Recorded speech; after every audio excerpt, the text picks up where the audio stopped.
IELTS 18 테스트 4패시지 성장 마인드셋에 오신 것을 환영합니다. 이 글에는 총 13개의 문제가 있으며 3가지 유형의 문제를 포함하고 있습니다. 문제 유형은 키워드 위치 확인 문제와 논리 비교 문제로 나뉩니다. 문제 유형 분류를 이해하면 더 효율적으로 답변할 수 있습니다. 글은 총 10단락으로 성장 마인드셋에 관한 논술문입니다. 첫 번째 단락부터 세 번째 단락, 성장 마인드셋의 이론적 기초 소개. 네 번째 단락에서 다섯 번째 단락, 시행 중의 문제와 비판에 대해 논의합니다. 여섯 번째에서 아홉 번째 단락, 오해, 개입 효과 및 결론 탐구, 히트맵에 따르면 대부분의 문제가 3단락에서 6단락에 집중되어 있습니다. 14번 문제를 봅시다. 먼저 14번 문제를 보세요. 문제는 첫 번째 단락에서 무엇을 배울 수 있는지 묻습니다. 선택지 A는 기원, B는 언제 전환되었는지, C는 과학자들이 어떻게 대응했는지, D는 왜 폐기되었는지에 관한 것입니다. 잠시 멈추고 자가 테스트를 권장합니다. 문제의 핵심은 첫 번째 단락의 주요 정보를 묻는 것이지 특정 세부 사항이 아닙니다. 단락의 주제를 찾아야 하며 특정 사람의 구체적인 작업이 아닙니다. 첫 번째 단락으로 이동합니다. 서두에서는 지난 세기 동안 강력한 개념이 자리 잡았다고 말합니다. 그리고 지능은 고정된 것이 아니라 훈련을 통해 변화시킬 수 있다고 말합니다. 이것이 주제입니다. 선택지 A는 세부 사항으로 비내의 연구에 대해 말하며 주제가 아닙니다. 선택지 C는 과학자들의 반응에 대해 말하지만 단락은 주로 관념의 전환에 대해 다루며 반응이 아닙니다. 선택지 D는 왜 폐기되었는지에 대해 말하지만 단락은 주로 언제 전환되었는지에 대해 다루며 이유가 아닙니다. 따라서 A, C, D를 제외합니다. 따라서 14번 문제의 답은 B입니다. 15번 문제를 봅시다. 15번 문제입니다. 문제는 두 번째 단락이 학교가 학생을 어떻게 격려하는지 설명한다고 묻습니다. 선택지 A는 개인적 포부를 확정하다, B는 서로 도와주다, C는 자신의 성공에 자신감을 가지다, D는 특기를 주목하다입니다. 비디오를 일시 중지하고 먼저 스스로 생각해보세요. 문제의 핵심은 학교가 학생을 어떻게 격려하는지입니다. 두 번째 단락에서 학교의 구체적인 방법을 찾아야 하며 성장 마인드셋에 대해 막연히 논의해서는 안 됩니다. 두 번째 단락의 중간 부분으로 이동합니다.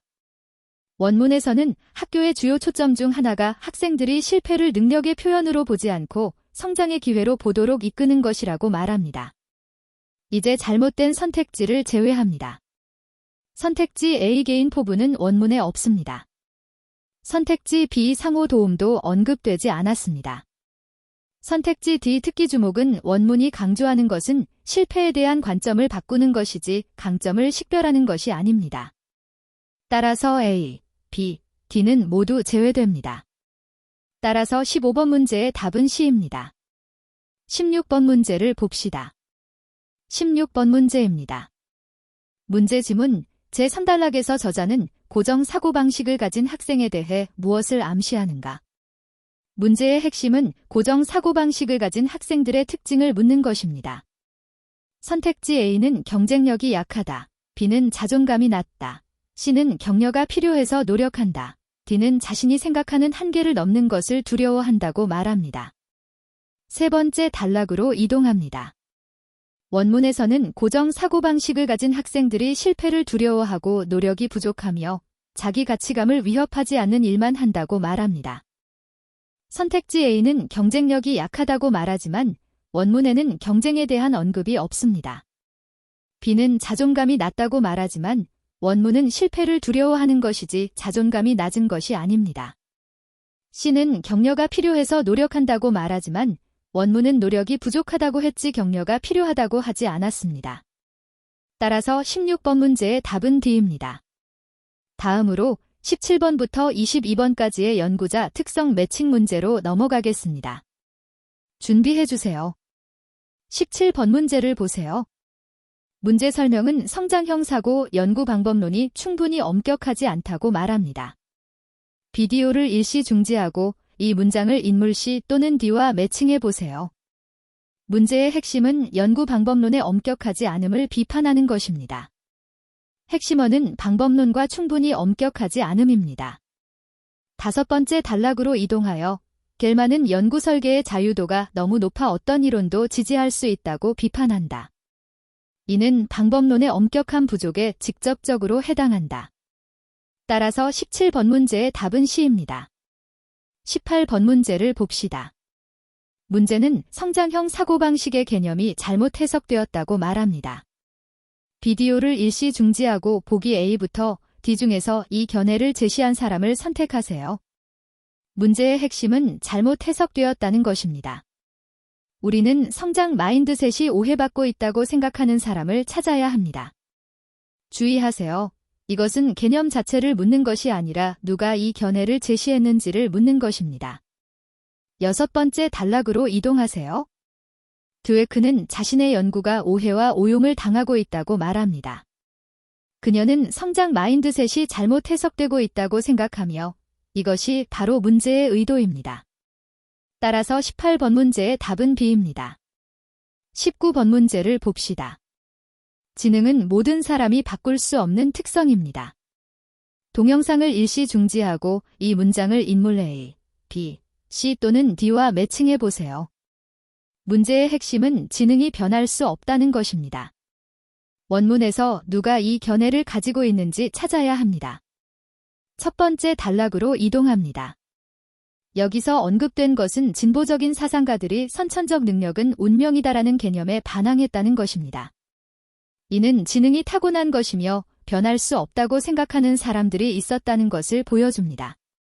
따라서 19번 문제의 답은 A입니다. 20번 문제를 봅시다. 문제는 성장 마인드셋은 학생들이 모르는 상태에서 추진되어야 한다고 말합니다. 비디오를 일시 중지하고 A에서 E까지 중 해당 인물을 선택하세요. 문제의 핵심은 성장 마인드셋을 장려하되 학생이 눈치채지 못하게 하는 것입니다. 핵심어는 미묘함과 모름입니다. 7번째 단락으로 이동합니다. 예거와 월트는 말합니다.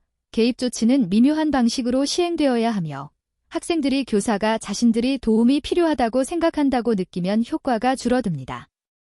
따라서 20번 문제의 답은 E입니다. 21번 문제를 봅시다. 성장 마인드셋은 단순히 학생들의 사기를 높이는 것만이 아닙니다. 비디오를 일시 중지하고 인물 목록에서 이 견해를 가진 사람을 선택하세요. 문제의 핵심은 성장형 사고와 사기 진작의 관계입니다. 핵심어는 뿐만 아니라와 사기입니다. 6번째 단락으로 이동합니다. 드웨크는 자신의 이론이 자존감 운동과 혼동될까 걱정합니다. 그녀는 성장 마인드셋이 학습과 발전을 위한 도구일 뿐 단순히 아이들을 기분 좋게 만드는 것이 아니라고 분명히 말합니다. 따라서 21번 문제의 답은 B입니다. 22번 문제를 봅시다. 베이츠의 연구에 따르면 성장 마인드셋은 학업 성적에 영향을 미치지 않습니다. 동영상을 일시 중지하고 A부터 D 중에서 올바른 인물을 선택하세요. 문제의 핵심은 베이츠의 연구 결론 성장형 사고가 성적에 효과가 없다는 것입니다. 키워드는 베이츠와 성적에 영향이 없다는 것입니다. 5번째 단락으로 이동합니다. 베이츠 교수는 드웨크의 연구를 재현하려 했지만 결과는 0이었습니다. 그는 말합니다. 성장 마인드셋을 가진 아이들의 성적은 좋아지지 않았습니다. 따라서 22번 문제의 답은 D입니다. 다음으로 23번부터 26번까지의 의견 판단 유형으로 넘어가겠습니다. 준비해주세요. 23번 문제를 봅시다. 문제 지문에 드웨크가 자신의 연구에 대한 비판을 훌륭한 방식으로 처리했다고 나와 있습니다. 핵심 단서 단어는 훌륭한 방식과 비판 처리입니다. 6번째 단락으로 이동하면 저자는 드웨크가 매우 칭찬할 만하다고 말한다. 원문은 그녀는 이에 응답하고 그에 따라 자신의 작업을 조정한 점에서 높은 칭찬을 받을 만하다고 말합니다. 저자는 드웨크가 비판에 대응하는 방식을 명확히 긍정하며 이는 문제 지문이 방향과 일치한다. 따라서 23번 문제의 답은 맞습니다. 24번 문제를 봅시다. 문제 지문은 학생의 자기인식이 실제 성취보다 자신감을 더 효과적으로 이끈다입니다. 핵심 단서 단어는 자기인식, 더 효과적인 동기 요인, 실제 성취입니다. 8번째 단락으로 이동하여 저자는 자기인식과 성취 간의 관계에 대해 논의합니다. 원문은 성취가 자기인식에 미치는 영향이 그 반대보다 더 강하다고 말합니다. 문제 지문은 자기인식이 더 효과적인 동기 요인이라고 말하지만 저자는 성취가 자기인식에 미치는 영향이 더 강하다고 말한다. 따라서 24번 문제의 답은 틀렸습니다. 25번 문제를 봅시다. 성장 마인드셋 개입에 대한 최신 증거가 미디어에서 불공정하게 보도되었습니다. 문제 핵심 단서어는 미디어상의 불공정한 보도입니다. 9번째 단락으로 이동하여 앵커 단어 베버던스를 훑어 읽으세요. 원문에 따르면 최근 증거는 성장 마인드셋 개입이 만병통치약이 아니며 교실에서 효과가 없는 것으로 보인다고 시사한다. 저자는 증거와 그 영향에 대해 논의했지만 공정하든 불공정하든 미디어 보도에 대해서는 전혀 언급하지 않았다. 따라서 25번 문제의 답은 언급되지 않음입니다. 26번 문제를 보겠습니다. 문제 지문에는 의도적으로 학생들이 높은 성취를 추구하도록 장려하는 것은 부정적인 영향을 미칠 수 있다고 나와 있습니다. 핵심 단서 단어는 의도적인 격려와 부정적인 영향. 10번째 단락으로 이동합니다. 저자는 여기서 동기부여, 포스터와 연설에 대해 논의합니다. 저자는 이러한 의도적인 격려가 종종 시간 낭비이며 학생들에게 성공의 실제 의미에 대해 잘못된 개념을 줄 수 있다고 말합니다. 문제 지문은 의도적인 격려가 부정적인 영향을 미친다고 말하며 저자는 이러한 시도가 시간 낭비이고 학생들을 오도한다고 생각한다. 의견이 일치한다. 따라서 26번 문제의 답은 맞습니다. 이제 이런 유형의 문제를 푸는 핵심 패턴을 요약해 보겠습니다. 패턴 1. 반이어 대체에 주의하세요. 원문이 A라고 말하는데 문제가 A가 아니라고 하면 No입니다. 예를 들어 24번 문제에서 원문은 연구 설계에 문제가 있다고 하고 문제 지문은 방법이 엄격하지 않다고 하는데 이는 반이어 대체입니다. 패턴 2. 대상 바꿔치기 조심. 원문에서는 A라고 했는데 문제에서는 B라고 한다. 이것은 not GIVN이다. 예를 들어 25번 문제에서 원문은 성장형 사고가 오해받고 있다고 말하는데 문제는 학생들이 모른다고 하여 대상이 바뀌었습니다. 패턴 3. 동의어 재구성 식별.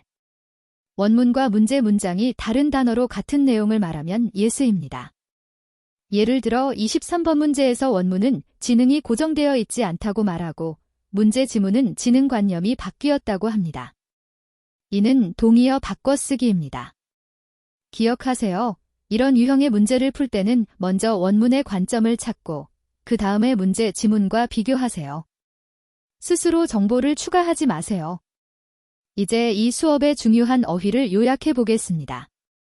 핵심 어휘, innate, 선천적인, 서플렌트, 대체하다, 미신터프리트, 오해하다, 머렐, 사기.